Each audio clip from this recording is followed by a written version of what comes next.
जय श्री कृष्ण। पृष्ठभूमि। यद्यपि भगवद गीता का व्यापक प्रकाशन और पठन होता रहा है, किंतु मूलतः यह संस्कृत महाकाव्य महाभारत की एक उपकथा के रूप में प्राप्त है। महाभारत में वर्तमान कलयुग तक की घटनाओं का विवरण मिलता है। इसी युग के प्रारंभ में आज से लगभग 5000 वर्ष पूर्व भगवान श्री कृष्ण ने अपने मित्र तथा भक्त अर्जुन को भगवद गीता का उपदेश दिया था। उनकी यह वार्ता, जो मानव इतिहास की सबसे महान दार्शनिक तथा धार्मिक वार्ताओं में से एक है, उस महायुद्ध के शुभारंभ के पूर्व हुई, जो धृतराष्ट्र के 100 पुत्रों तथा उनके चचेरे भाई पांडवों के मध्य होने वाला भ्रातृघातक संघर्ष था। धृतराष्ट्र तथा पांडु भाई भाई थे, जिनका जन्म कुरुवंश में हुआ था और वे राजा भरत के वंशज थे, जिनके नाम पर ही महाभारत नाम पड़ा। चूंकि बड़ा भाई धृतराष्ट्र जन्म से अंधा था, अतएव राज सिंहासन उसे न मिलकर छोटे भाई पांडु को मिला। तथापि धृतराष्ट्र के पुत्र, विशेषतः सबसे बड़ा पुत्र दुर्योधन, पांडवों से घृणा और ईर्ष्या करता था।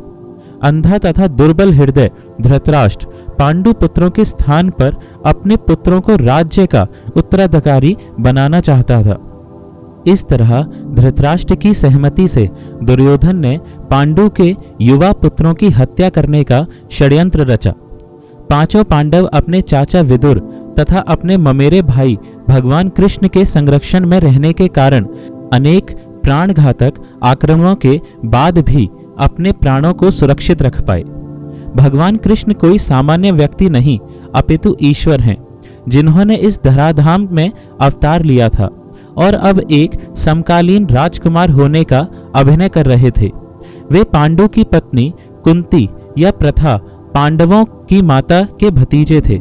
इस तरह संबंधी के रूप में तथा धर्म के शाश्वत पालक होने के कारण वे धर्मपरायण पांडु पुत्रों का पक्ष लेते रहे और उनकी रक्षा करते रहे।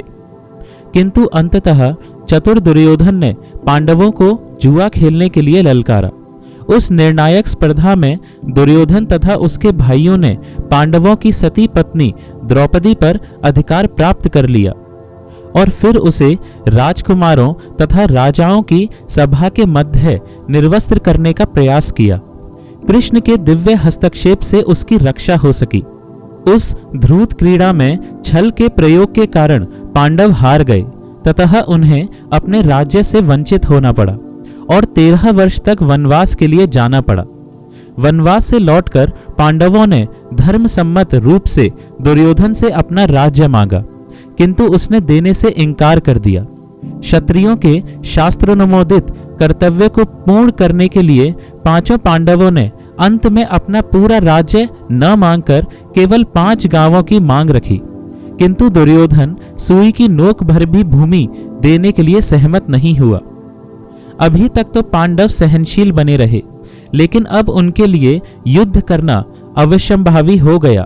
विश्व भर के राजकुमारों में से कुछ धृतराष्ट्र के पुत्रों के पक्ष में थे तो कुछ पांडवों के पक्ष में। उस समय कृष्ण स्वयं पांडवों के संदेशवाहक बनकर शांति का संदेश लेकर धृतराष्ट्र की राजसभा में गए। जब उनकी याचना अस्वीकृत हो गई तो युद्ध निश्चित था। अत्यंत सचरित्र पांचों पांडवों ने कृष्ण को पूर्ण पुरुषोत्तम भगवान के रूप में स्वीकार कर लिया था, किंतु धृतराष्ट्र के दुष्ट पुत्र उन्हें नहीं समझ पाए थे। तथापि कृष्ण ने विपक्षियों की इच्छानुसार ही युद्ध में सम्मिलित होने का प्रस्ताव रखा। ईश्वर के रूप में वे युद्ध नहीं करना चाहते थे, किंतु जो भी उनकी सेना का उपयोग करना चाहे कर सकता था। प्रतिबंध यह था कि एक ओर कृष्ण की संपूर्ण सेना होगी तथा दूसरी ओर वे स्वयं एक परामर्शदाता तथा सहायक के रूप में उपस्थित रहेंगे। राजनीति के कुशल दुर्योधन ने आतुरता से कृष्ण की सेना झपट ली, जबकि पांडवों ने कृष्ण को उतनी ही आतुरता से ग्रहण किया। इस प्रकार कृष्ण अर्जुन के सारथी बने और उन्होंने उस सुप्रसिद्ध धनुर्धर का रथ हाँकना स्वीकार किया। इस तरह हम उस बिंदु तक पहुंच जाते हैं जहां से भगवद गीता का शुभारंभ होता है। दोनों ओर से सेनाएं युद्ध के लिए तैयार खड़ी हैं और धृतराष्ट्र अपने सचिव संजय से पूछ रहा है कि उन सेनाओं ने क्या किया। इस तरह सारी पृष्ठभूमि तैयार है। आवश्यकता है केवल इस अनुवाद तथा भाष्य के विषय में संक्षिप्त टिप्पणी की। जय श्री कृष्ण।